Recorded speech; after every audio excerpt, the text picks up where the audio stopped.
Now let's talk about the theta notation, which simply combines both of them. So if you define the upper bound for a function and also the lower bound for a function, you kind of sandwich the function between the upper bound and the lower bound. You get something called big theta notation. So theta commonly written as theta, which is a Greek symbol, as an asymptotic notation to denote the asymptotically tight bound on the growth rate for a function. Right, tight because you define the upper bound, you define the lower bound, and in between you sandwich the actual function, and you say that this function, which represents some algorithm, is not going to take more than this time and is not going to take less than this time.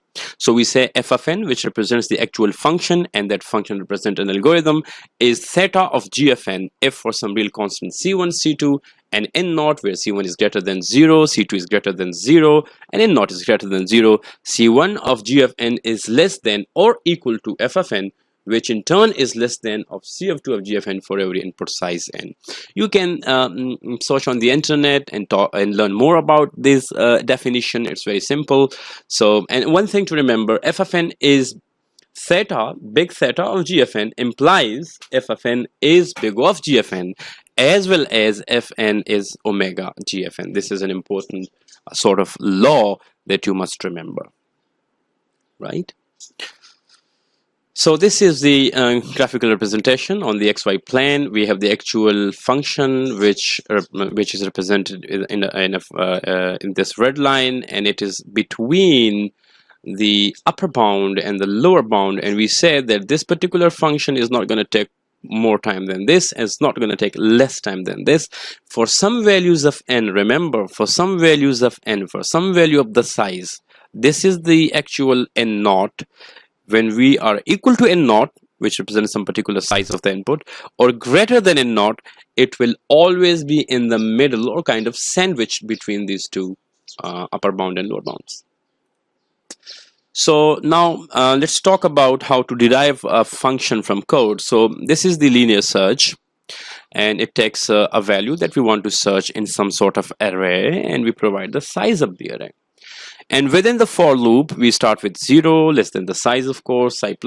We check every value of the list, which is an array, for equality to the target value that we are looking for. And if we find a match, it returns true. Otherwise, it's going to ignore this return true part and keep incrementing. And suppose that the size is actually that n letter that I kept talking about on the previous slides, and at the end, if we reach the end of the array and we didn't find, we return false. Now let's talk about the running time. So suppose that this first statement represents c1, because we assume that every statement takes a constant time, right? Doesn't matter, it does not depend on the size, it's always going to take some time, and let's represent that time c1.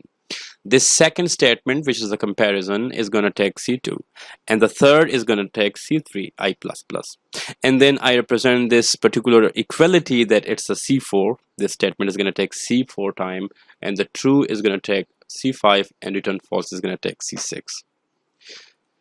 Now if size is n, so if we represent the size as n and maybe any positive integer, and then we say that because for the value of n, as long as I is less than size, which is n, it means if this loop runs n times, these two statements, the comparison and the increment, is going to be n times c2 plus c3. So these statements will be executed n times. It simply means that.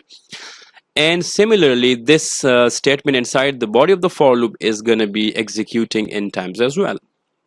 I'm not putting n here because for every iteration of n, this statement will not execute at all.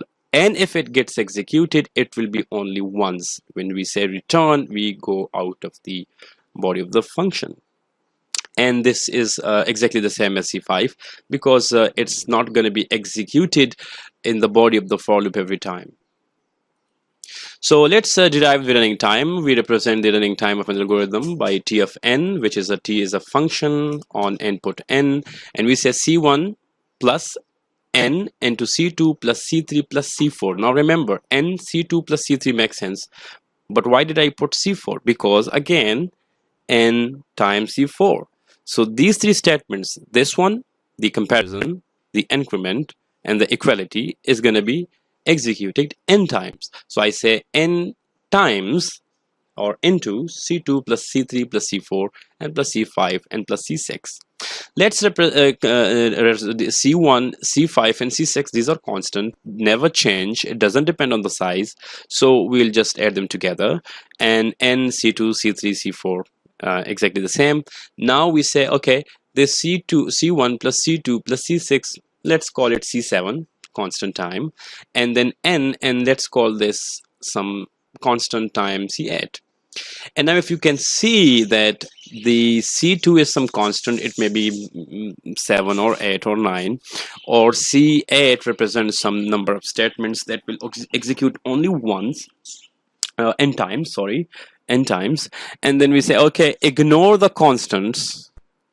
So we're going to ignore this constant, we're going to ignore this constant, and we are left with the most significant term, which directly depends on the size, is n. So and as you increase n, it's going to increase the running time. So we say that T of n is big O of n. So we actually ignore the lower order terms and the constant, and we are left with just the dominant term, which is n. So this is how you actually derive a function from a code. Now let's this is I'm not going to talk about this one because we haven't studied the sorting algorithms yet, so I'm going to ignore this one. Let's talk about the running time of a nested loop. If one loop is nested inside another, so this is a loop, I equals 1, I less than 6, I plus plus, and then inside the body of this loop we have another loop, j equals 0, j is less than 5, and j plus plus. What happens is that the outer loop is going to execute n times. I'm saying n because if we increase the 6, 7, 8, it's really the size. So if we suppose that it's n times, so these two statements, I less than 6, I plus plus, C1 plus C2, right, is going to be executed n times, as much as the size.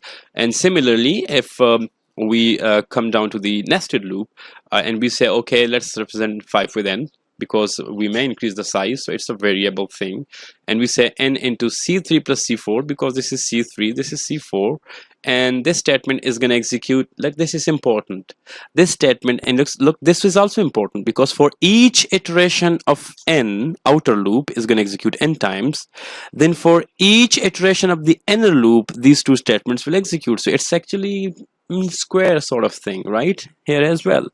So if you add them together and you do the basic arithmetic, you end up with Cn plus 2Cn square. C is a constant, 2Cn squared is a constant, 2C is a constant. So we say, okay, ignore the coefficients, and the lower order term n power 1 is the lower order term as compared to n square. This is the dominant term.